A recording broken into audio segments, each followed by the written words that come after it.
Bienvenidos una vez más a este programa Alto, Miren y Reflexione. Hoy hemos invitado nuevamente al señor Luis Rodenas. Él es un pastor, un teólogo y un consejero para desarrollar un tema que tal vez sea un poco controversial, y es si mi religión puede llevarme al cielo el día que yo muera. Luis, si yo llevo bien mi religión, no le hago mal a nadie, hago buenas obras, soy fiel en la iglesia, ¿puede mi religión llevarme al cielo el día que yo muera? Es una pregunta compleja, larga, y hay una sola respuesta. Me gustaría que viéramos el desarrollo entero, porque para poder entender realmente si la religión, la práctica de mi religión, me lleva al cielo, las preguntas que surgen en mí es: ¿qué es lo que me lleva al cielo? ¿Qué es lo que me salva? ¿El conjunto de mis creencias? ¿Mi religión? ¿O la fe que yo pongo en la persona del Señor Jesucristo? Porque cuando hablamos de salvación y del cielo, indefectiblemente estamos hablando de Jesucristo, el Dios que se humanó y vino a este mundo para abrir un camino para que toda la raza humana, por medio de Él, pueda entrar al cielo. No hacemos buenas obras ni para tener fe, ni para ir al cielo, ni para agradar a Dios, sino que hacemos buenas obras como el resultado de haber puesto nuestra confianza, nuestra fe en el Señor Jesucristo y nuestro deseo de hacer lo que a Él le agrada. Así que puedo concluir entonces que la religión pura y sin mancha pone primero su fe en Jesucristo. Es la certeza de nuestra salvación. Entonces, si mi fe está puesta en la obra de la cruz, en el derramamiento de su sangre, tengo certeza de salvación y certeza de que iré al cielo por esa fe. Esto hace al corazón obediente y le da un nuevo y sacrificial amor para amar a Dios primeramente, para guardarse sin mácula del mundo y de sus influencias, pero nunca es a la inversa. Nunca es la obra, nunca es el rito, el sacramento, la liturgia lo que me salva, sino que es mi fe en Cristo Jesús. Luis, ¿podrías explicarnos por favor en qué consiste el nuevo nacimiento? Para responder en qué consiste el nuevo nacimiento, debemos de entender para qué vino Cristo al mundo. Dice la Biblia, Él vino a buscar y a salvar lo que se había perdido. O sea, había un propósito eterno. El hombre desobedeció a Dios en el huerto del Edén.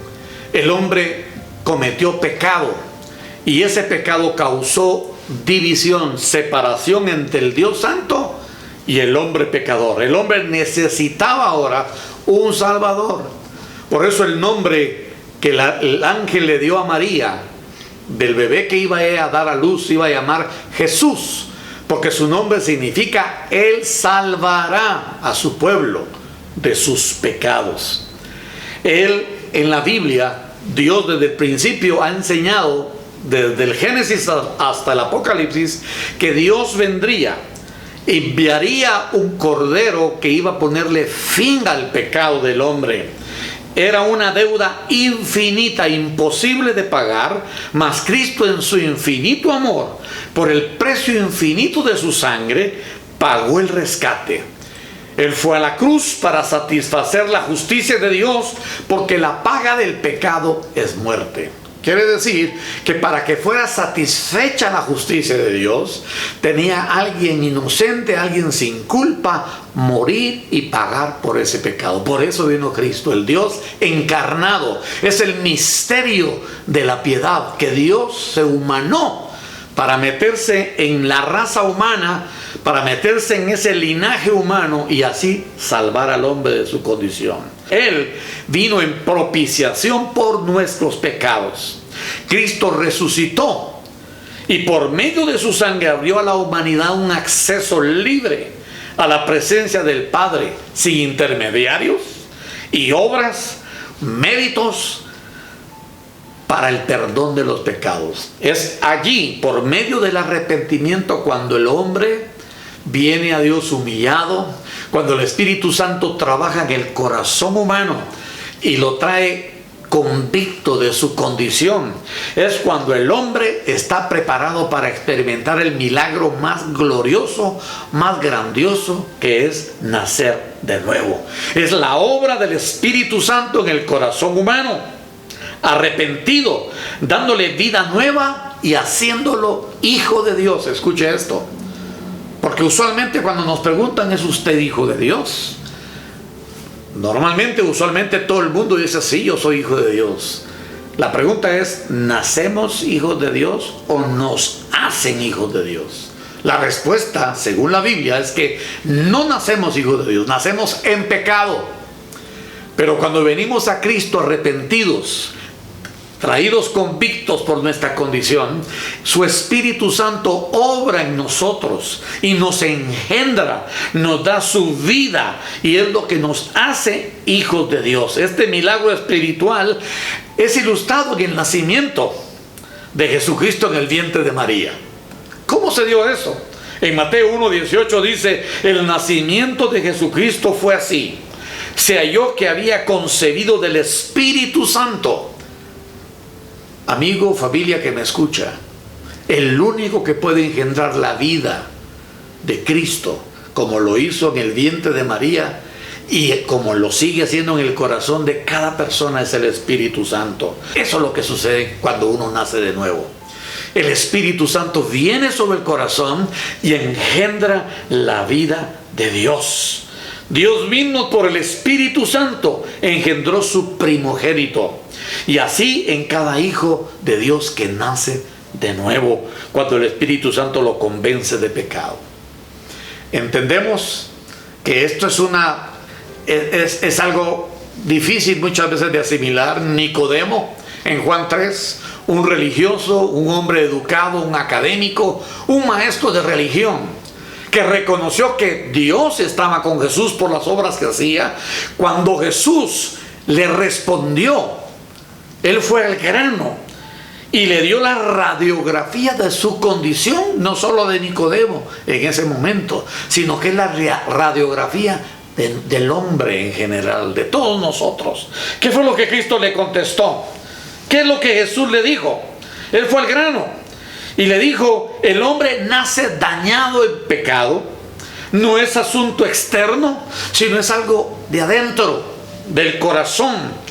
El hombre no puede resolverlo, ni las mejores intenciones y ninguna estricta religión, ni guardar algún sacramento o algún rito, nada puede hacerlo.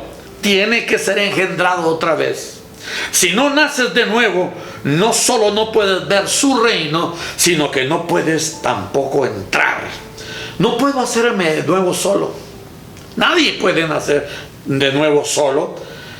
Necesitamos la obra, el mover del Espíritu Santo, que es lo que yo confío, que en esta hora que tú miras este programa puedas tener el testimonio del Espíritu hablándote a tu corazón y la palabra de Dios confirmando que Él es el que quiere engendrarte.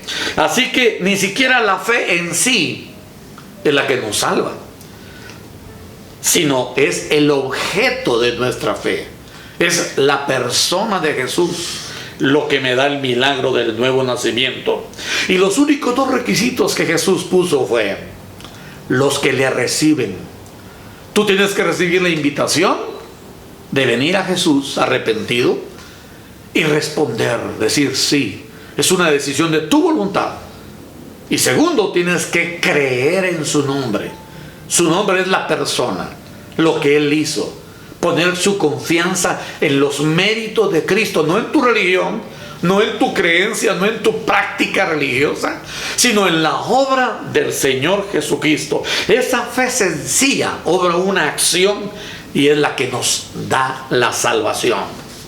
Así que, Carlos, lo que yo puedo resumir, que solamente el Espíritu Santo y la obra de la palabra es la que nos engendra cuando oímos el mensaje y venimos a Jesús arrepentidos. Luis, ¿podría darnos un consejo final para nuestra audiencia, por favor? Pues una palabra de consejo al final de esta charla es: escudriñe por usted mismo las Escrituras. Compárela con las palabras de Cristo y sus creencias. Cuando usted lea la Biblia, pregúntese, ¿qué dice Dios y su palabra en cuanto a mi religión, en cuanto a mi creencia, a mi práctica? ¿Cuál es la autoridad principal y final de mis creencias en Dios y sus medios de salvación? ¿Qué dice Dios? Y creo y estoy convencido que Dios será fiel en hablarle. Hay un verso en Romanos 3:4 que es una traducción libre que dice: cuando tu corazón y la opinión de todos está en contra de la Biblia, que sea Dios veraz y todo hombre mentiroso. El orgullo religioso mata la verdad. La verdad no solo es una idea, una creencia, no es un dogma. La verdad es una persona. Mi consejo es que te aferres a esa persona y a su palabra, y que puedas venir arrepentido y poniendo tu fe en lo que Cristo ya hizo en la cruz del Calvario. A Él es a quien daremos cuenta. El reo en la cruz es un ejemplo puntual, porque él, por el arrepentimiento y la fe en lo que Cristo estaba haciendo en la cruz, recibió la promesa. Cuando Jesús le dijo: de cierto te digo, hoy estarás conmigo en el paraíso. ¿Qué fue lo que le concedió a él ir al cielo? Quizá él ni practicó, era irreligioso, era un criminal, era un transgresor, pero ahí en la cruz él dijo algo que es lo que necesitamos nosotros recibir: ese testimonio, esa convicción. Él le dijo al otro reo que se burlaba y se mojaba en la cruz, le dijo: nosotros a la verdad justamente padecemos y recibimos lo que merecieron nuestros hechos. Eso es el reconocimiento de los pecados. Sí, he pecado, soy pecador, yo merezco lo que estoy recibiendo. Pero luego él reconoció al Cordero de Dios que quita el pecado y que fue inmolado desde antes de la fundación del mundo. Él le dijo: mas ningún mal hizo. Él reconoció la inocencia del Cordero y que por esa inocencia él estaba recibiendo el perdón, la justicia y la redención para ir al paraíso. Así que puedo resumir. Alguien dijo: el problema del hombre es esencialmente religioso. Y hablando en palabras espirituales, el problema es espiritual. Lo que debemos es ajustar nuestra vida en un idilio de amor, en un encuentro de arrepentimiento con Dios y con el Dios y Padre de nuestro Señor Jesucristo. Así que ese es mi consejo para ti en esta hora.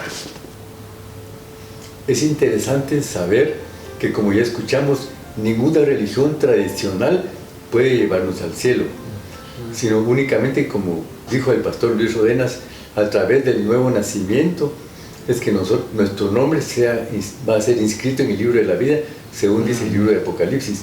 Y en Apocalipsis 20:15 hay una escritura que a mí me impacta también, y dice que el que no se halló inscrito en el libro de la vida fue lanzado al lago de fuego. Esto es impresionante y de veras tenemos que reflexionar en esto. Un famoso evangelista dijo en una ocasión: el infierno está lleno de gente decente. Y esto es chocante para uno, porque dice: ¿cómo una persona decente puede estar en el infierno? Pero no es por ser decente que vamos a ir al cielo, sino es por la obra que ya escuchamos hace un momento. Hay una escritura que a mí me impacta mucho y que está en el libro de Job, en el capítulo 21, versículo del 13 al 16, y dice: pasan sus días en prosperidad y en paz descienden al Seol, o sea, al infierno. Pasan sus días en prosperidad y en paz descienden al infierno. Dicen pues a Dios: apártate de nosotros, porque no queremos el conocimiento de tus caminos. ¿Quién es el Todopoderoso para que le sirvamos? ¿Y de qué nos aprovechará que oremos a Él? He aquí que su bien no está en mano de ellos, el consejo de los impíos lejos esté de mí, dice Job.